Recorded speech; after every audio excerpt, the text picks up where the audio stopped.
Salve a tutti ragazzi, bentornati sul canale. Volevo fare una piccola parentesi su tutte quelle persone che hanno criticato subito le convocazioni di Mancini dopo il primo minuto. E invece adesso, che grande Italia contro l'Inghilterra, abbiamo visto tanta intensità e questo e quell'altro. Io l'ho detto in uno degli ultimi video che ho fatto, bisogna criticare o elogiare a fatti accaduti.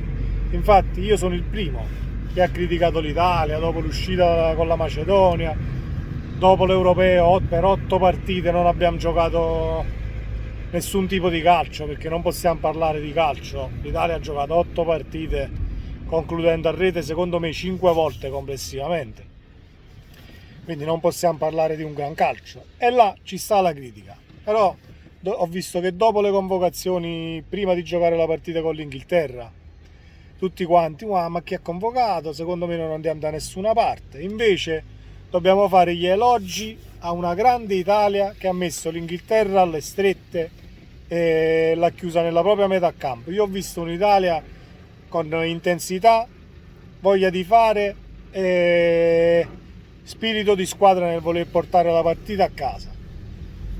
Abbiamo tirato relativamente poco in porta, perché dobbiamo dirlo, abbiamo tirato poco in porta, però questo è il problema che l'Italia ha sempre avuto nelle ultime uscite dopo l'Europeo, anche durante l'Europeo, però lì abbiamo tirato molto di più in porta e abbiamo servito gli attaccanti molto diversamente. Adesso cominciamo ad avere intensità e servire il reparto offensivo diversamente, anche perché sono cambiati gli interpreti e giochiamo un calcio che è diverso da quello dell'Europeo, non possiamo paragonarlo.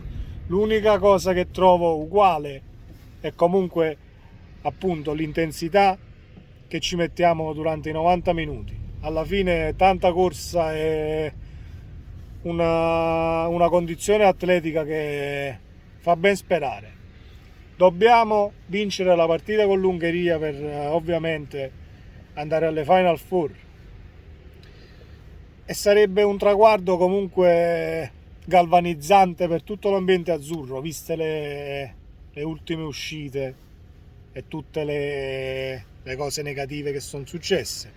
L'appetito viene mangiando e vincere aiuta a vincere, quindi spero che l'Italia porti a casa un gran risultato con l'Ungheria e finisca prima il girone, così da scacciare tantissime critiche via, anche perché il passato è passato e dobbiamo andare avanti e vivere il presente, qualificarci per le prossime competizioni e al limite onorare questa Nations League, che io condivido in parte il format di questa sorta di mini campionato a gironi che si fa tra le nazionali, però c'è anche da dire che quest'anno, proprio con un mondiale a novembre e dicembre, non lo so, fisicamente avrei fatto a meno, però ovviamente non si possono stracciare documentazioni e accordi che ci sono a livello mondiale tra FIFA, UEFA e quant'altro, quindi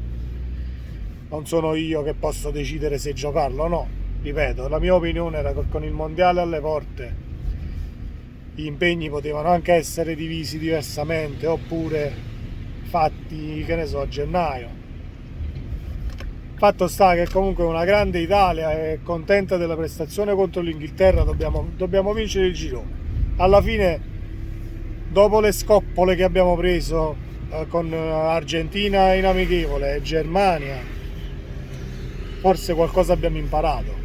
L'ultima nota e l'ultima cosa che vi volevo dire è il gol di Raspadori. Raspadori ci ha portati 3 punti con l'Inghilterra con un grandissimo tiro a giro.